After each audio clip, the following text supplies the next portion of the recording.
இன்றைக்கி முதல் செக்மெண்ட்டான வீட்டு சமையலில் முட்டைக்கோஸ் சட்னி இது எப்படி பண்ணது சொல்லிட்டு பார்க்கலாங்க. ரொம்ப சுலபம், ரொம்ப டேஸ்டியாக இருக்கும். இப்போ அதுக்கான இன்க்ரீடியன்ஸ் என்னென்னு சொல்கிறேன் பாருங்கள்.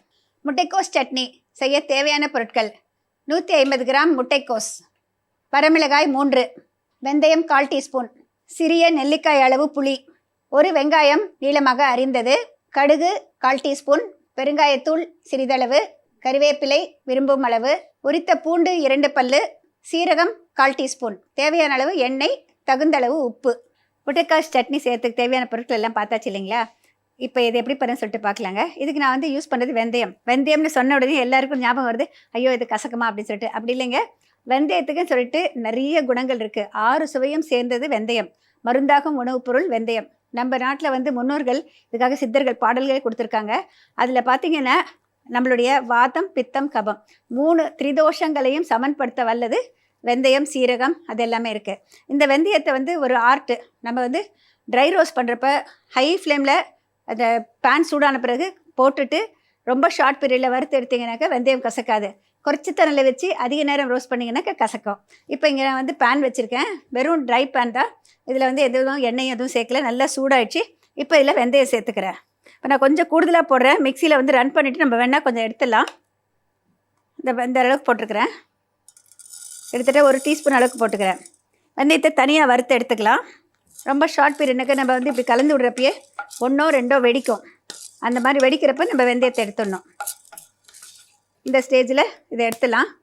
இப்போ 3 4 வெடிச்சிடுச்சு. இதுக்கு மேலே வச்சுருக்க வேண்டாம். இது தட்டில் எடுத்துடுறேங்க. மிளகா வறுக்கிறதுக்கு ஒரே ஒரு சொட்டு எண்ணெய் விட்டுக்கிறேன், அதிகம் வேண்டாம்.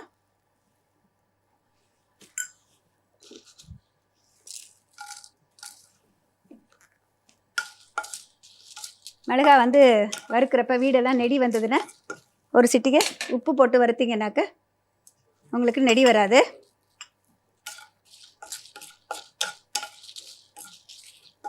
மிளகா நல்லா சூடாகணும், கிறிஸ்பாக ஆகணும். வெளியே வெயிலில் வச்ச மிளகா இருந்தால் ரொம்ப சீக்கிரமாக இது ஃப்ரை ஆகிடுங்க. கையில் தொட்டு பார்த்தா அந்த கரகரப்பு தெரியணும்.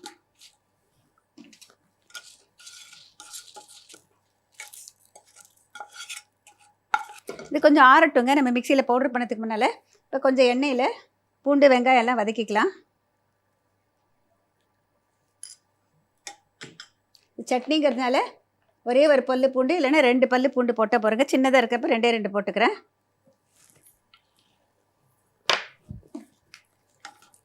இது லேசாக கலந்து விட்டுட்டு இப்போ இந்த வெங்காயம் சேர்த்துக்கலாம்.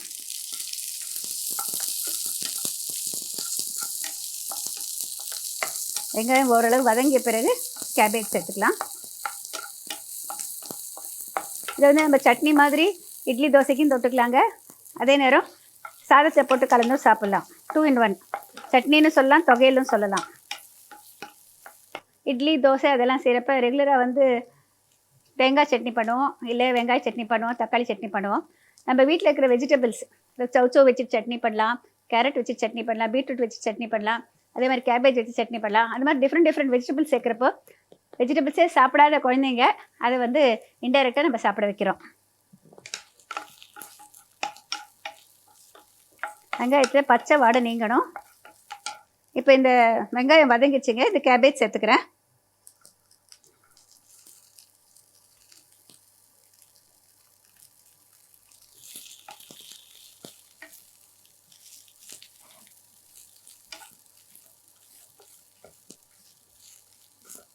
ஆக்சுவலி கேபேஜ் பார்த்திங்கன்னா நம்ம பச்சையாகவே சாப்பிடக்கூடிய ஒரு வெஜிடபிள். நம்ம சாலட் எல்லாம் போட்டுக்கிறோம்.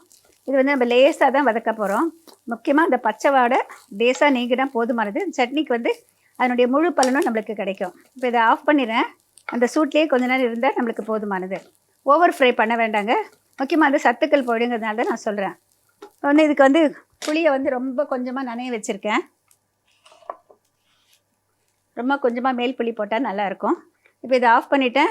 இப்போ முதல்ல இதை பவுட்ரு பண்ணிவிட்டு அதோட அப்புறம் புளி இந்த வதக்கினதெல்லாம் சேர்த்துட்டு நம்ம அரைச்சிக்கலாம்.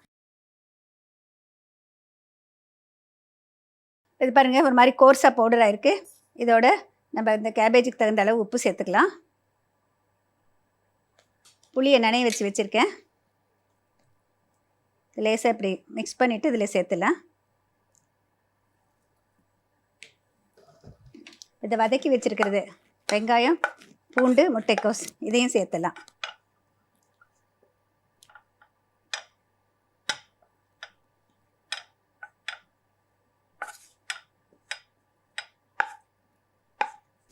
இப்போ இதை மறுபடியும் மிக்ஸி ஜாரில் போட்டுட்டு விட்டு விட்டு இயக்கணுங்க. கண்டினியூஸாக ரன் பண்ணக்கூடாது, அதிக தண்ணி ஊற்றக்கூடாது. தேவைப்பட்டால் கொஞ்சமாக தண்ணி சேர்த்துக்கலாம். இப்போ இதை வந்து அரைச்சி எடுத்துகிட்டு வந்துடலாம்.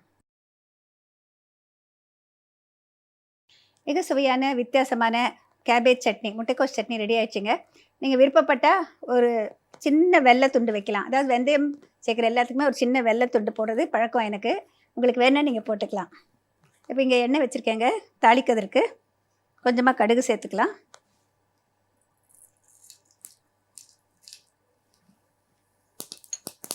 கடுகு நல்லா வெடிக்க ஆரம்பித்த பிறகு சீரகம், ரெண்டுமே நல்லா ஜீரணத்துக்கு ரொம்ப நல்லது. கொஞ்சமாக பெருங்காயத்தூளும் எண்ணெயிலே போடலாம். பெருங்காயம் அப்படிங்கிறது பார்த்திங்கன்னா மரத்தினுடைய பிசின் எல்லாருக்கும் தெரியும்னு நினைக்கிறேன். இது வந்து எண்ணெயிலையும் கரையும், தண்ணியிலையும் கரையும்.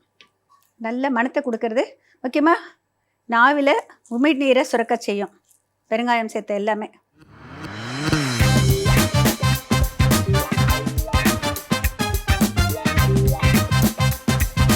முட்டைக்கோஸ் சட்னி எப்படி செய்யுதுன்னு சொல்லிட்டு இப்போ ஒரு ரீகேப் பார்க்கலாங்க. முதல்ல ஒரு பேன் அடுப்பில் வச்சுட்டு நல்லா சூடான பிறகு வெந்தயத்தை சேர்த்துக்கோங்க. வெந்தயம் 1-2 வெடிக்க ஆரம்பித்த பிறகு தட்டில் எடுத்து மாற்றிக்கோங்க. அதுலேயே ஒரு சொட்டு எண்ணெய் விட்டுட்டு சிவப்பு மிளகாய் சேர்த்து நல்லா வறுத்து அதே தட்டில் மாற்றிடுங்க. இப்போ அந்த பேனில் கொஞ்சமாக எண்ணெய் விட்டுட்டு பூண்டு, அதற்கு பிறகு வெங்காயம் ரெண்டும் நல்லா வதக்கிக்கோங்க. நல்லா வதங்கிய பிறகு முட்டைக்கோஸ் சேர்த்துட்டு ஜஸ்ட் 1 or 2 minutes வதக்கிட்டு ஆஃப் பண்ணிவிடுங்க. புளியை நனைய வச்சுக்கோங்க. இப்போ வெந்தயமும் சிவப்பு மிளகாயும் சேர்த்து வறுத்ததை நம்ம மிக்சியில் போட்டுட்டு நல்லா பவுடர் பண்ணிக்கோங்க. தேவையான அளவு உப்பு, அதற்கு பிறகு அதுலேயே நனைய வச்ச புளி, முட்டைக்கோஸை வதக்கியது எல்லாத்தையும் சேர்த்துட்டு விட்டு விட்டு இயக்கிட்டு நீங்கள் கரகரப்பாக அரைச்சி எடுத்தீங்கன்னாக்க மிக சுவையான முட்டைக்கோஸ் சட்னி தயார்.